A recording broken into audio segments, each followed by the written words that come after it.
to pull it to the pre-show. Whoa, cool beans, that's a whole lot of. Let me help you with the pre-roll. You drink up all my. Come on, what I'm supposed to do? Back now in Los Angeles. What a terrific return here for the Rams. A wild card berth, but the visiting Redskins with a field goal try coming that would effectively end this storybook season. From 39 yards out, Dustin Hopkins. Oh, wait, whistles here. The kick actually went through, but I think a timeout was called. And you can see Jeff Fisher right there talking to the officials, telling them that I came out and called a timeout, hoping for another play. One indeed, he called that timeout. Hey, listen up. This is a real good place to be right now. We can take it over. Let's shift it and put the pressure on them. So now all eyes back on the fourth-year man Hopkins. He did miss one earlier from 42. Miss another one. Here we go. You're going to miss it. Miss it. From 39. Oh! Quinn over the top, and he blocks it. And the Rams fall on the football. Dang, man. Come on.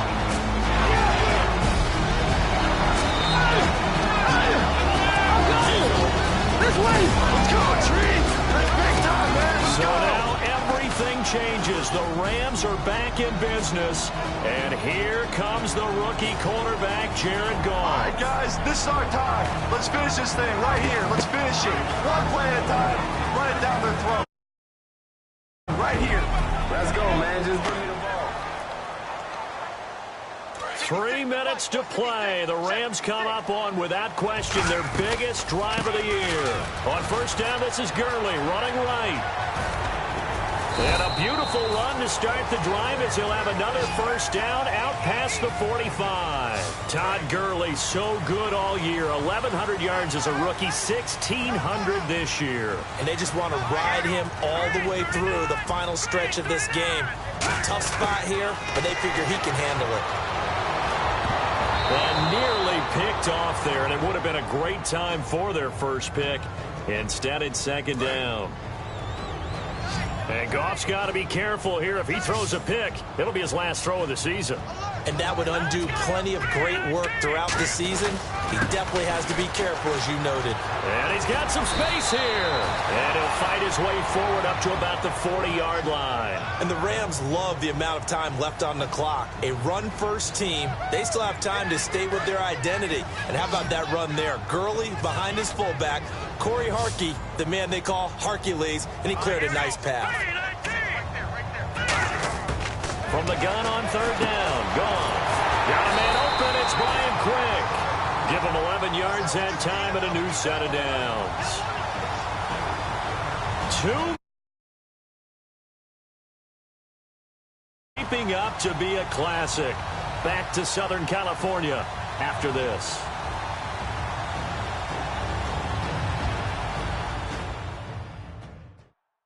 Now the Rams at 11-5 this year. Some would say surprise winners of the NFC West. Now they need a touchdown to stay alive.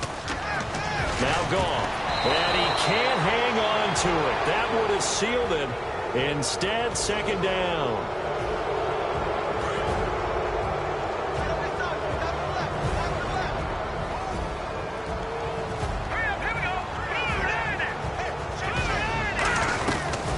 Second down, this is Gurley. So a nice job to break the one tackle, but not much daylight after that as he's brought down. And Todd Gurley showing exactly why the Rams felt safe in making the big trade and drafting a rookie quarterback such as Jared Goff. They could ride him in tough situations and not put the pressure on the rookie passer. And it looks like we've got a dime set here defensively. 6 DBs in the game. And incomplete. The contact made the ball roam free and brings up fourth down. The Redskins' last playoff victory, a wild card win at Tampa January 7, 2006. 11 years ago yesterday. They'll look to throw. He'll throw underneath for Gurley. And he will have the first down across the 20 to the 19-yard line. He'll wind up getting 11 on that one. It's been more than a decade since either of these teams have won a playoff game, and one of them just a minute or so away from breaking that streak. On first down, it's Gurley. Extending the arm, and he is in. Touchdown, Rams. Gurley able to take it in, and now L.A. a point away from tying this wild card game. Right now. All right, boys, moving on or going home. Season comes down to 2 yards. I'm not ready to go home. I don't know about y'all. Let's do this right now. It doesn't matter if we run or pass. Who wants it? Hey, bro, I'll be open, bro. I'll be open. We got West right, half left, 372 scat right, Y seam, Z shape. They will indeed go for 2. It's the play of the season right here. The Rams hoping to set up a date with a 14-2 Cowboys. That's caught at the 3. And they don't convert. The 2-point conversion, no good. The Redskins hold. And Fisher's decision to go for 2 does not pay off. Baby. You see what we made of. Haters gonna hate, but y'all gotta come see us.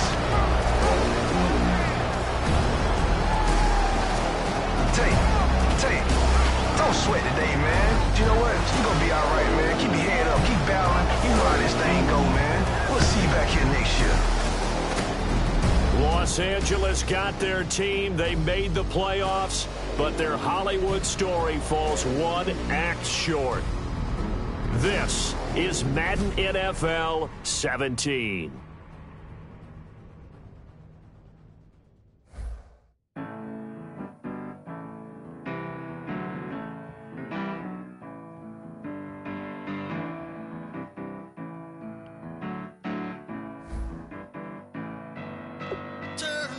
Welcome to Madden NFL 17. Before we hit the gridiron, let's take a look at a few options. First up, very simple. Select your favorite team.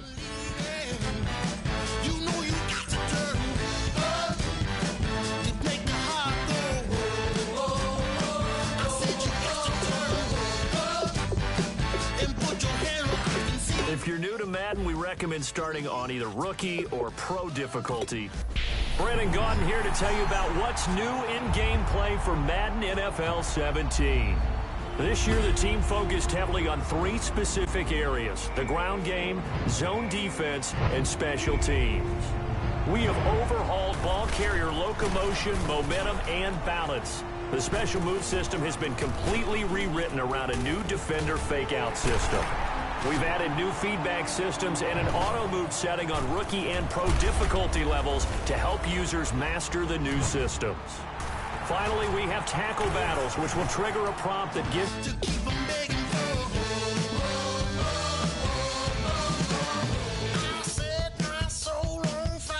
And just like that, you're set. It's time to play, and we hope you enjoy it. Madden NFL 17.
everybody. I'm Larry Ridley, and this is Madden 17 on EA Sports.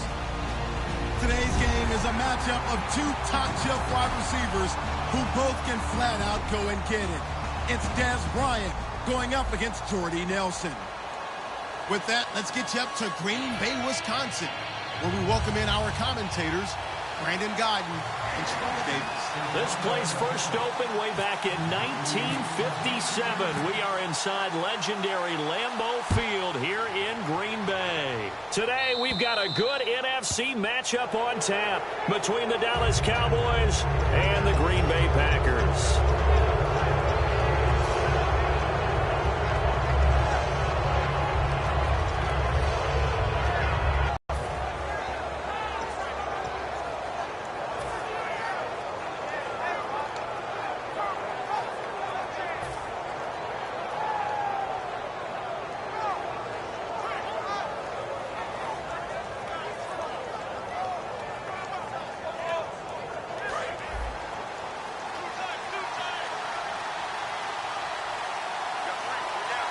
They come out with one back and three tight ends.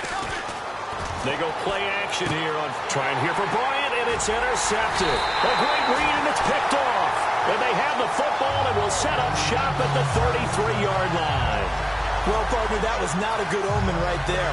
The very first play from scrimmage, you just want to give yourself a nice, simple throw and hopefully get yourself into a rhythm. That is the last thing you're expecting. And now you put your defense in a tough spot right from the word go. Able to get away. That's why you keep the legs churning. That's going to go as a loss of a yard, and it'll be second down. And the offense there, the O-line, everybody really on offense, they were just manhandled at the point of attack. Yeah, you could pretty much call them all out, couldn't you? Almost by name, right? That was a very tough sequence for the offensive line. But how about that defensive front creating a new line of scrimmage and creating a lost yardage possibility? So now an early 3rd and 10 here on their opening drive. And the Buffet boys, the O-line, hopefully they're ready today. Listen, you got to feed them first. But if you do, you usually get a great product out on the field. And when they play well, the quarterback can't wait to feed them afterwards. And he'll give it here to his running back. Now a loose football. The ball comes out. A surprising move here on the opening drive of the game. And Dallas, they'll take over in terrific field position. All I can say about this play is that someone's living right. I mean, he's trying to gain yardage, trying to get upfield. Ball comes free. What's that panic that we've talked about oftentimes that you feel when you lose the ball? You can sense it. Oh, you can sense it. And somehow he got to it and was able to recover it for his squad. Just a yard on the pickup there, and it'll bring up a 2nd and 9. This offensive unit today, they're going to need Dez. A full combo plate. Size, speed, toughness, not to mention incredible aggressiveness going and getting the football.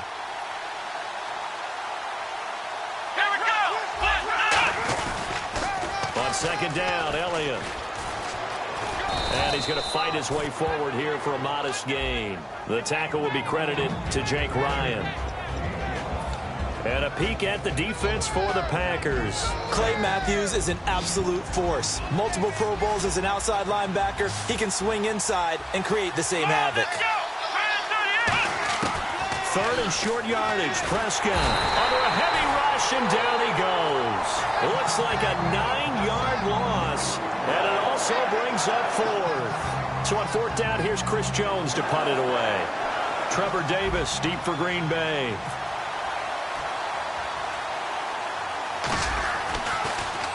And here's a very low-line drive, almost whiffed on it. Oh, nice spin. Oh, that brought back bad memories. Not good at all. Punted just 24 yards there. And possession will switch hands, 1st and 10.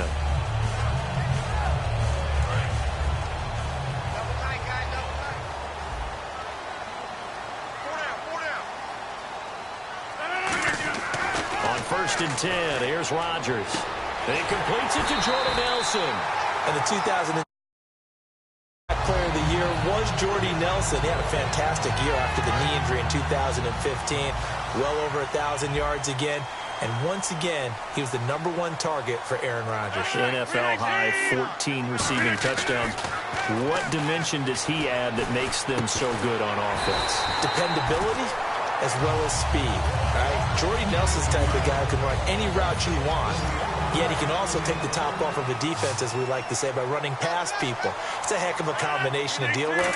Plus, Aaron Rodgers knows when he gets in trouble, he just looks for Jordy Nelson, and 9.9 times out of 10, he'll find a way to get open. It's a pickup of 15 and a fresh set of downs. And after that completion, you can understand why so many teams in the league are emphasizing speed on defense at every position. The tight ends have created so many tough matchups now. If you can't run with a tight end as a linebacker, this is going to be the result every time. And he'll snag about 5 yards down to the 32. Some runs are blocked so well, you almost forget that someone has to carry the ball to gain the yardage. The leverage by the offensive line to create space up front, really well done.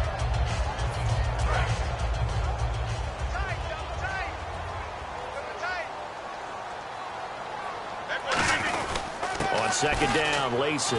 And he'll get about 3 as he's brought down to the 28. DeMarcus Lawrence in on the tackle. They'll try and run for it. Here's Lacey. And he will have the first down across the 20 to the 19-yard line. They get 9 out of that one, and as a result, the drive continues. Always appreciate runners who understand situations. That was just 3rd and inches. No reason to dance around in the backfield and try and break off a bigger play. Just go pick up the first down, and that's exactly what he did. With Charles Davis, I'm Brandon Gaudin. Second quarter about to get underway with the Packers in possession of the football. And they're on the move here. They've got it 1st and 10. And here comes play number 6 on this drive.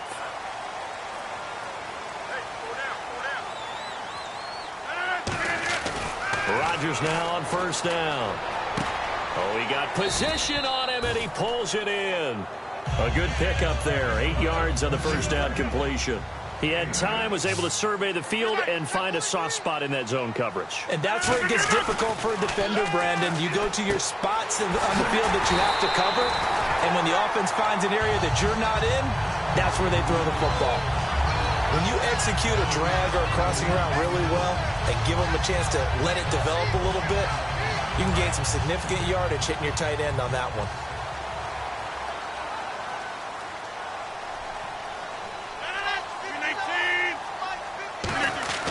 To throw, it's Rodgers. And no escaping this time as he'll go down. They got him for a sack. Anthony Hitchens in there to bring him down for a loss of 7. On second down, here's Rodgers. And his pass incomplete. Jared Cook, the tight end, was the target. 3rd down here. When you see passes knocked down by those guys I call the frustrated fullbacks, the linebackers, you know that in their zone coverage, they were able to drop, see the ball thrown, and react to it very quickly. Now Rodgers. And that is incomplete. Devontae Adams, the intended receiver. And it's 4th down. Not too many things get to a quarterback of this magnitude, but I think it's safe to say that pressure can get to any quarterback. Now, he's obviously a great franchise quarterback, but felt the pressure, threw it incomplete. And he missed it. It's no good. And this will remain a scoreless game. So we would have figured that one to be 3 points in the bank. But this game, can be unpredictable at times. Yeah, he knew he needed to pull it ever so slightly to get it going in the right direction. But he seemed to put a little too much on it. And from short range, that is a bad miss for an NFL kicker. They'll start the drive with Elliott. And he is going to lose yardage here. So a loss of 5, and it'll be 2nd down. You have to give big-time credit to the cornerback on that play. Most of them like to just sit back and say, I'm playing pass. But he diagnosed that play so fast and got into the backfield for a loss of yardage. That's a monster play by a corner. Now Elliott. And he finds enough of an opening to get this one back up to his 20. 5 yards will get him back to the original line of scrimmage, but now they're looking at 3rd and 10.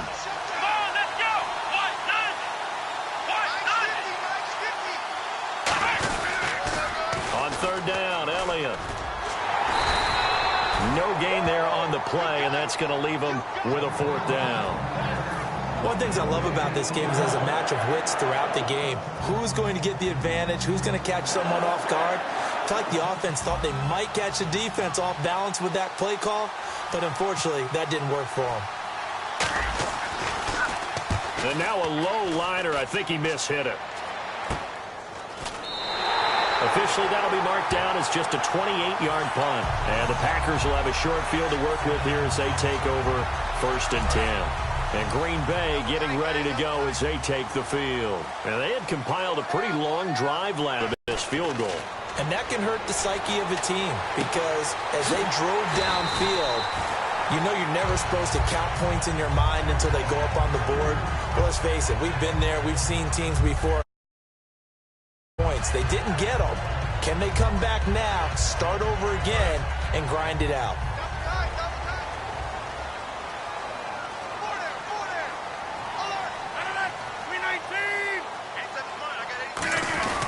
Now a 1st down carry. It's Lacy.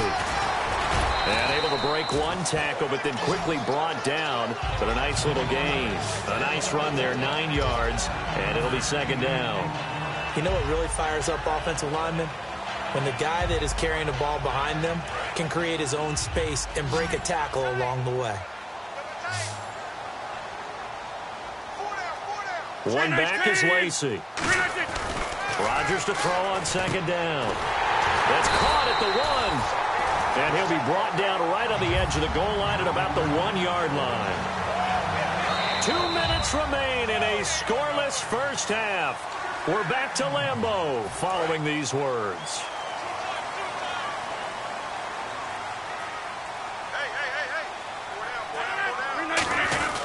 They'll run it with Lacy. And he'll take this one in for a Packer touchdown. Eddie Lacy taking it in. And the Packers are able to cash in for 6. I know we don't talk about it enough, but the intelligence level of the guys up front blocking, the offensive linemen, maybe the smartest guys in football overall. Add in a little bit of athleticism and a whole lot of toughness, you got a lot to deal with, don't you? That's why the guys in the backfield get them really nice Christmas gifts, right? If they're smart, they do. Now after the touchdown, here's Crosby to kick it away. Fielded about a yard deep. And he'll bring it a few past the 20 to the 23-yard line. And now Dallas gets set to take the field. And 3 and out on the last drive. No points on the scoreboard. A little soul-searching now? I would say so, and they need to help out their defense a little bit. They've had to be on the field a lot more than normal, put them in some tough spots. But what's the old adage? When you get another chance, it gives you a better chance to do it right. 7 yards, the pickup on the pitch and catch. They're going to hurry back to the line now. That throw has to be a quarterback's dream, doesn't it? Big tight end, curling in the middle of the field, so it's great sight lines for him. And when they show their numbers back to the quarterback, when they sit down right there, that should be pitch and catch. It's a pickup of 6 and good enough to move the chains. They gave up the completion there, but this is what zone defenses count on. Catching the ball and not much run after the catch. Little lull in the action here to go over an offseason storyline. It's kind of interesting. L.A. a couple years ago, they have no teams, and now they're going to have 2 with the move from San Diego to L.A. What does that mean for the league and for the Chargers? It seems like an easier transition, doesn't it, than St. Louis when they moved back to Los Angeles. Less culture shock. Less culture shock. Less, obviously geography, the whole deal. But it's a transition that still is not going to be easy. Remember, they're going to go play in a soccer stadium, essentially, for at least the first couple of years before they share a stadium with the Rams. So that changes things. Obviously, trying to create an identity in the market they haven't been in a long time. They began as the Los Angeles Chargers, but only played 1 season as such. On 3rd down, it's Prescott. Throwing into traffic there, and that's complete. 2 yards is all they'll get on the completion. It's 4th down. So much about this game is just understanding situations and then having to execute, isn't it? Guard the first down sticks. Don't let them get there. And they rallied and made the tackle. Now the offense is not leaving the field. They're going to stay out and go for it on 4th and 3. They're indeed going for it. It's Prescott. He's going to let this one go deep. And this is incomplete.